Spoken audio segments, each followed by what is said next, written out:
बिस्मिल्लाहिर्रहमानिर्रहीम। 6 semester functional analysis next chapter जो है वो नाम स्पेसेस पे आज डिस्कस करेंगे। और उससे पहले सर्टन कुछ बेसिक डेफिनेशंस हैं, क्योंकि नाम स्पेस जो है एक जनरलाइजेशन है वेक्टर स्पेस की।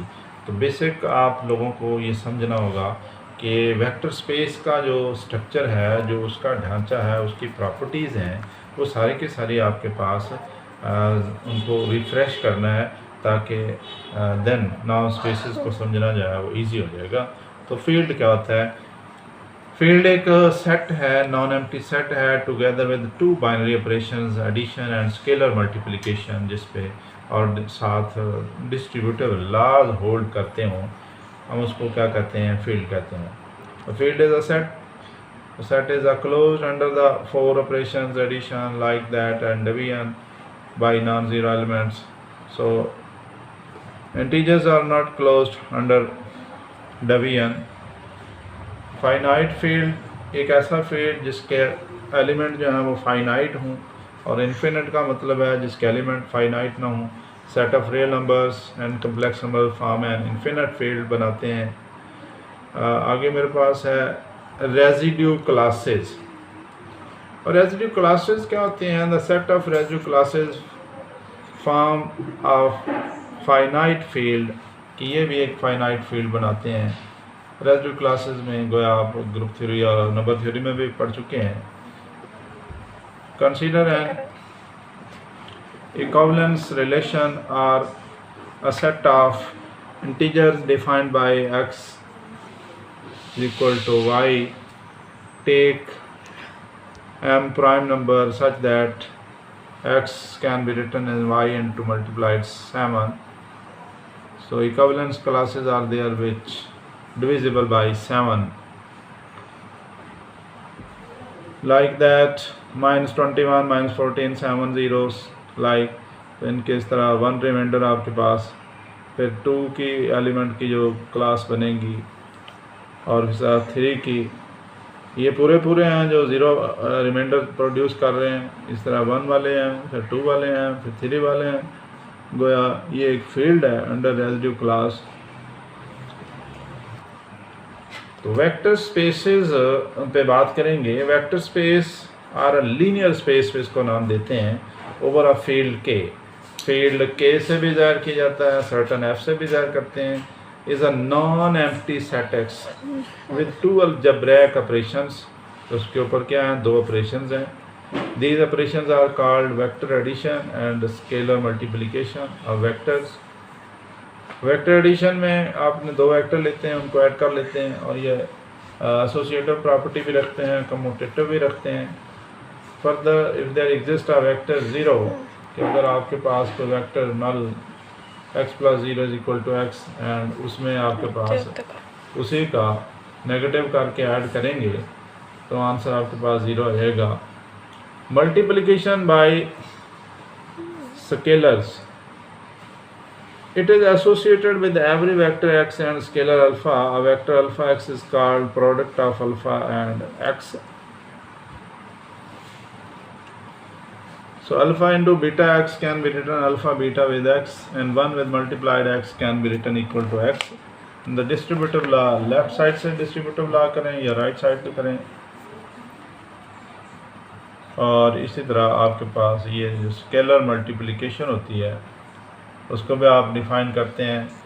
ये आपने फील्ड लिया विच इज़ फील्ड, और ये x है f क्रॉस v, और इनटू आपने किधर जाना है? v के अंदर वेक्टर स्पेस जो है, ये जो ऑपरेशन है इसको हम बोलते हैं स्केलर मल्टीप्लिकेशन। तो वेक्टर स्पेस जो है एक non empty set together with 2 binary operations addition and scalar multiplications. इस तरह से इनको हम, अगर ये ऑपरेशंस उस पर वो पोजेस करता है तो इसको हम वेक्टर स्पेस कहते हैं। Where K is called scalar field and X is called the real vector space if K field जो है वो real numbers बन जाता है, and a complex vector space अगर ये K आपके पास जो set of complex number बन जाता है।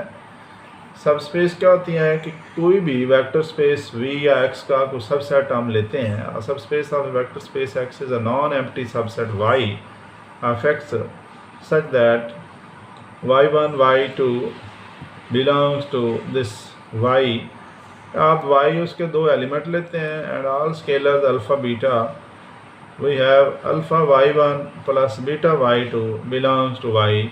The only subset 0 singleton is contained in, ये ट्रिवियल वेक्टर स्पेस है क्योंकि वेक्टर स्पेस बजाते खुद, और ये we can easily check that null space में इसको बोल देते हैं as a vector space and this is a trivial vector space. इसको क्या कहते हैं?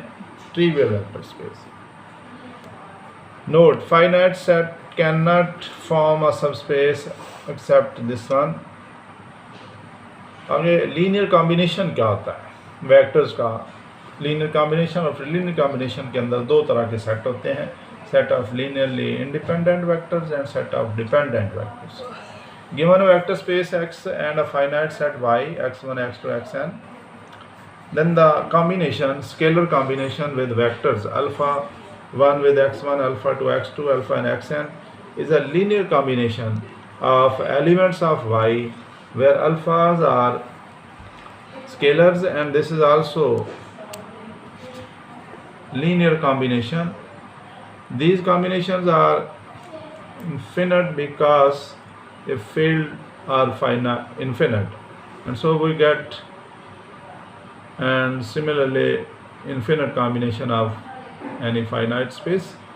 Linear independent, given set S x1 x2 xn, we say S is a linear independent, S linearly independent हो जाएगा अगर हमारे पास ये लीनियर कॉम्बिनेशन है, ऑल इक्वल टू 0 है and all alpha i's are zeros, कि जितने के जितने भी स्केलर्स हैं अगर किसी के लीनियर कॉम्बिनेशन में, और सारे स्केलर ज़ीरोस हैं तो इसको लीनियरली इंडिपेंडेंट कहते हैं. और फिर डिपेंडेंट में ये हो जाएगा कि अगर वो लीनियर कॉम्बिनेशन में जितने अल्फा आइज या कांस्टेंट आपने लिए हुए हैं, at least one of them must be non zero. Dependent में कोया कम से कम एक ऐसा हो जो ज़ीरो के बराबर ना हो. Linear dependent, it at least one alpha must be non-zero, so that at least one, and a single non-zero vector is always linear independent. For example, x1 remark, which is finite and infinite की शक्ल में हमारे पास ये करते हैं. आगे basis क्या है और डायमेंशन क्या होती है. Given set x1 x10, we say that S is a, क्या आपके पास S set जो है is a basis for the given vector space x if it spans the whole space. अगर वो स्पेस उस जो आपने सेट S ले रखा है उसके वेक्टर से जनरेट होती है, बनती है, तो हम इसको बोलते हैं कि ये स्पैनिंग सेट है या बेसिस है. And S is infinite dimensional.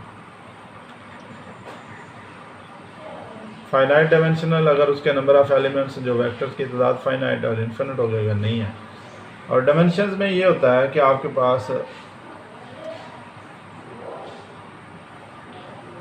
Dimension is the number of vectors, के वेक्टर्स की तादाद इन बेसिस, कि किसी वेक्टर स्पेस की बेसिस में जितने वेक्टर्स आते हैं उनकी तादाद को हम बोलते हैं डायमेंशन.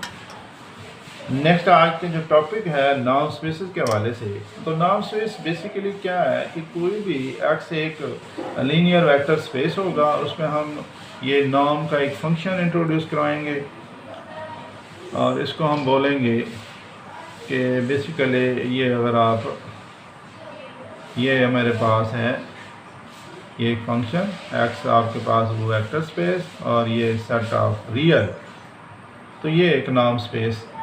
और अब इस पे प्रॉपर्टीज़ अगर सर्टन ये ओबे करता है तो फिर आपके पास ये प्रॉपर्टीज़ जो मीट्रिक स्पेस की तरह, नंबर 1 ये है कि सेटिस्फाइंग द फॉलोइंग प्रॉपर्टीज़.